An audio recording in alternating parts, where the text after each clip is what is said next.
High all, good morning, welcome back to my channel my lifestyle with Moumita. আশা করি তোমরা সবাই ভালো আছো, সুস্থ আছো। আমিও ভালো আছি, ঠিক আছি। তো আজকে আমি খুব নস্টালজিক হয়ে গেছি বিকজ মানে আমি কিছু ভিডিও শেয়ার করেছি তোমাদের সাথে। তো দেখো, চেক ইট আউট।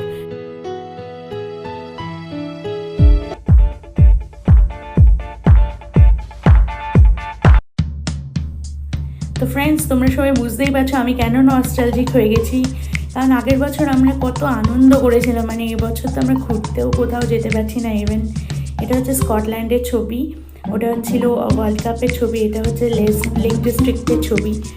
মানে আমরা প্রচুর ঘুরেছিলাম, বাট এবারে অ্যাকচুয়ালি সবাই আমরা ঘরের মধ্যে কোনো কিছু আনন্দ করতে পারছি না।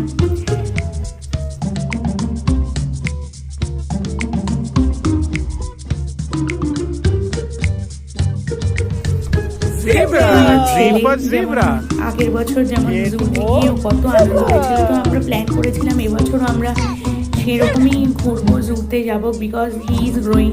মানে ওর মতো তো আরও বাচ্চা আছে যারা সেম পর্যায়ে, যাদের এখন ইনোভেট করবার সময়, এক্সপ্রেস করবার সময়, বাট তারাও ঘরবন্দি হয়ে আছে। তো এইসব ভেবেই আমি নস্টালজিক হয়ে গেছিলাম। প্রিন্স হাই, প্রিন্স হাই বল।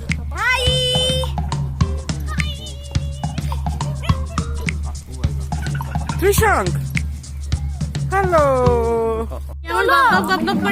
তো আমি আশা করবো যে এরকম সিচুয়েশনটা আমরা খুব তাড়াতাড়ি ওভারকাম করতে পারি, যাতে আমরা আবার ঘুরতে যেতে পারি, আমরা সবাই আনন্দ করতে পারি, আবার পুরো এনজয়েবল লাইফ লিড করতে পারি।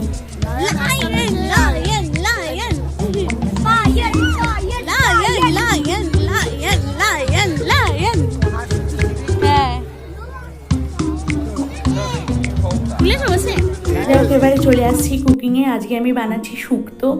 তো শুক্তোর জন্য আমার এইসব ইনগ্রিডিয়েন্টস দরকার হচ্ছে। আমি এখানে ভেজিটেবলস সব দেখিয়েছি, যা যা মশলা লাগবে আমি শুধু সর্ষে এখানে দেখিয়েছি আর ডালের বড়িটা দেখিয়েছি। আর যা যা লাগবে আমি মানে রান্নার প্রসেসের সাথে দেখাতে থাকবো। এখানে আমি সবজিগুলোকে কেটে নিচ্ছি, জলের মধ্যে রাখছি, কারণ নাহলে সবজিগুলো কালো হয়ে যাবে। তার জন্য এটাকে আমি ভালোভাবে লম্বা লম্বা করে প্রত্যেকটা সবজিকে কেটেছি। দেখুন, আপনি আপনার মতো যেরকম আপনি শেপ দিতে চান সেরকমভাবে কাটতে পারেন।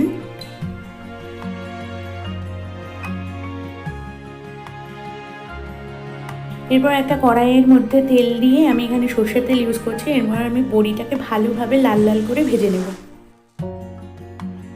বড়িটা আমার ভাজা হয়ে গেলে আমি এটাকে ভালোভাবে তুলে রেখে দেবো। এরপর আমি এর মধ্যে দিয়ে দিচ্ছি পাঁচফোড়ন। এই শুক্তোটা কিন্তু পাঁচফোড়ন দিয়েও রান্না করা যায়, আবার রাঁধুনি দিয়েও রান্না করা যায়, কিন্তু আমার কাছে রাঁধুনি যেহেতু নেই তার জন্য আমি পাঁচফোড়ন ইউজ করছি। এরপর আমি দিয়ে দিলাম আদা বাটা। আদা বাটাটা দিয়ে আমি ভালোভাবে এটাকে ফ্রাই করব। এবার আমি আস্তে আস্তে সমস্ত ভেজিটেবলসগুলো ছেড়ে দেবো। আপনি এই প্রসেসটা কিন্তু এই ভেজিটেবলসগুলোকে কিছু ভেজিটেবলস সেদ্ধ করে আর কিছু ভেজিটেবলস ভেজেও দিতে পারেন, বাট আমার কাছে আমি সবসময় শুক্তো এরকমভাবেই রান্না করি, সমস্ত কিছু একসাথে দিয়ে দিই, তাতে আপনার সেম টাইম লাগে, কিন্তু ওটার প্রসেসটা একটু আলাদা হয় আর এটার প্রসেস একটু আলাদা হয়। তো এবারে আমি নুন দিয়ে দিচ্ছি যাতে ভেজিটেবলসগুলো আমার একটু নরম হয়ে যায়। এবার আমি ভালোভাবে ঢেকে ঢেকে এটাকে তৈরি করবো।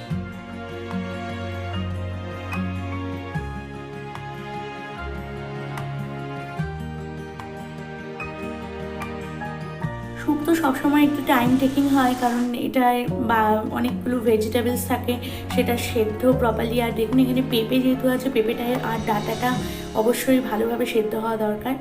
এরপর আমি দিয়ে দিচ্ছি হচ্ছে গিয়ে মাস্টার্ড পেস্ট, মানে সর্ষে বাটা, যেটা আমি আগেই করে রেখে দিয়েছিলাম। এটা দিয়ে আমি ভালোভাবে এটাকে নেড়ে চেড়ে নেব।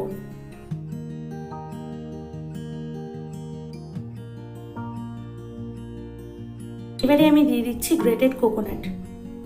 গ্রেটেড কোকোনাটটা আমি ভালোভাবে মিক্সির মধ্যে ক্রাশ করে নিয়েছি। এবারে দিয়ে দিচ্ছি ফ্রাইড যে বড়িগুলো আমি রেখেছিলাম সেইটা। এবারে আমি ভালোভাবে এটাকে নাড়বো আর তারপরে একটুখানি জল দিয়ে দেবো।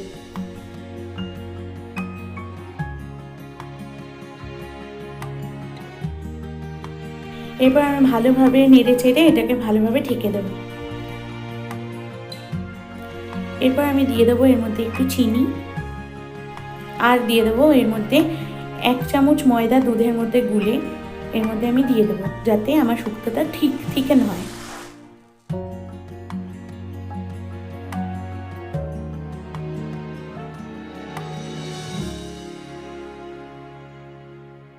এটা দিয়ে আমি কিছুক্ষণ রাখবো ওভেনের মধ্যে একদম লো হিটে, তাহলেই তৈরি হয়ে যাবে আমার শুক্তো। অসাধারণ সুন্দর একটা ডিশ, দারুণ খেতে হয়। এর মধ্যে একটু ঘি ছড়িয়ে দিলে আরও সুন্দর হয় খেতে। তো ফ্রেন্ডস, বাই ফর নাও।